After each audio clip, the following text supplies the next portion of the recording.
Yes.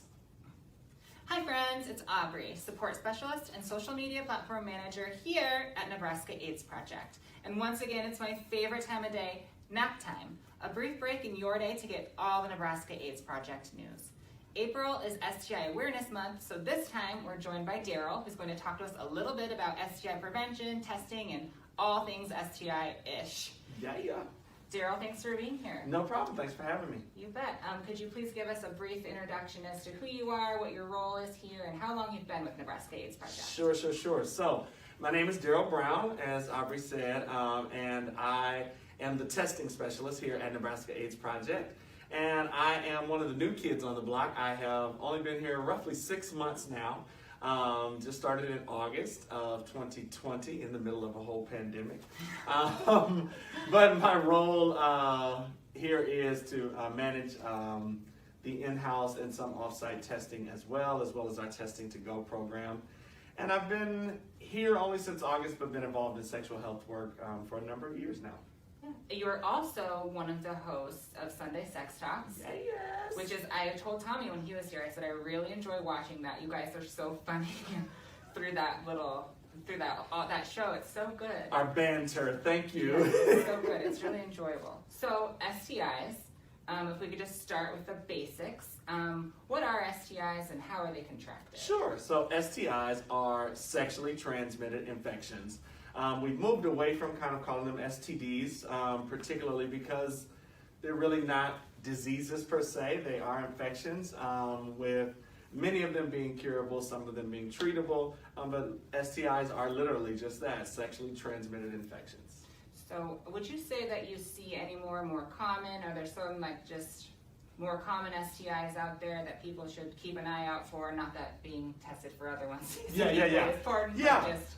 Absolutely. So, and we talk from like a global perspective, HPV is the #1 STI in the world. It is actually presumed that most, if not all, sexually active humans will contract HPV at one point or another in their lifetime. But at the top of the list here, more specifically in Nebraska, is chlamydia. And then also across the U.S. is chlamydia. But chlamydia, gonorrhea, and HPV are probably at the top of the list. HPV, correct me if I'm wrong, has at least 100 different forms. There's different types of HPV. Yes, multiple different strains of HPV. Out of those multiple different strands of HPV, there are only like roughly 4 strands or so that are potentially cancer causing. So it's recommended for people to get a vaccine around age 11 or 12. They can get it as early as age 9, and that is available up to, per the CDC, up to age 26. Gotcha. So speaking of the HPV vaccine, what are some other precautions people might take to prevent contracting an STI?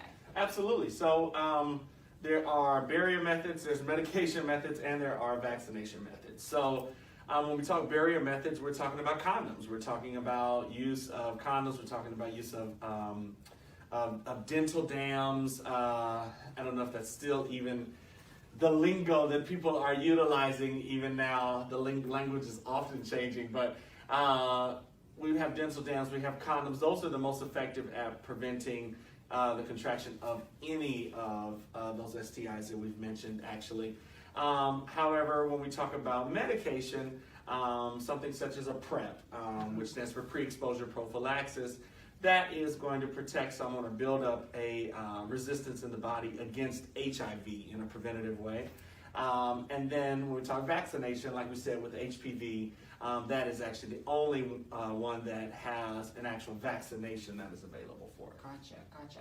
I actually didn't know very much about PrEP until I had a sit-down talk with Tommy, who really explained it. I'm really glad to have so many knowledgeable people around that can inform me of these things. I love it. There's a lot out there. There's a lot of stuff out there that just, honestly, a lot of us are just not always aware of. I'm not as informed as I should be, and I try to stay on top of it, but it does seem like there's always something new to learn. Always something new, definitely. How frequently should somebody be screened for STIs? So, at the very least, we recommend at least once a year for anybody that's sexually active. At least once a year to be screened. However, when we start breaking it down by populations, that number kind of shifts. So when we're talking about men who have sex with men, we encourage testing at least every 3 months or so, every 3 to 6 months at the bare minimum. For individuals that may be having multiple partners and changing partners, same thing, every 3 to 6 months. But in general, at least once a year is recommended for testing. Once a year is recommended. Yes. And what kind of STI testing do we offer here at Nebraska AIDS Project? At Nebraska AIDS Project, we offer testing for gonorrhea and chlamydia, and that's done by a urine sample.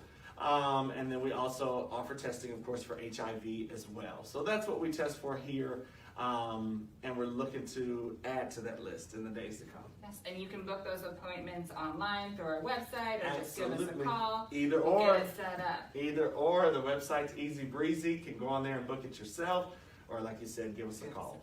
Yep. Well, thank you so much for your time here, Darryl, and all of your knowledge about STIs. Hopefully we'll get you back on here to get some more. Yes, no problem. Thank you, thank you, thank you. And I have enjoyed nap time. Yes, you bet. Well, with that, nap time is officially over. It's time to wake up because you do not want to sleep on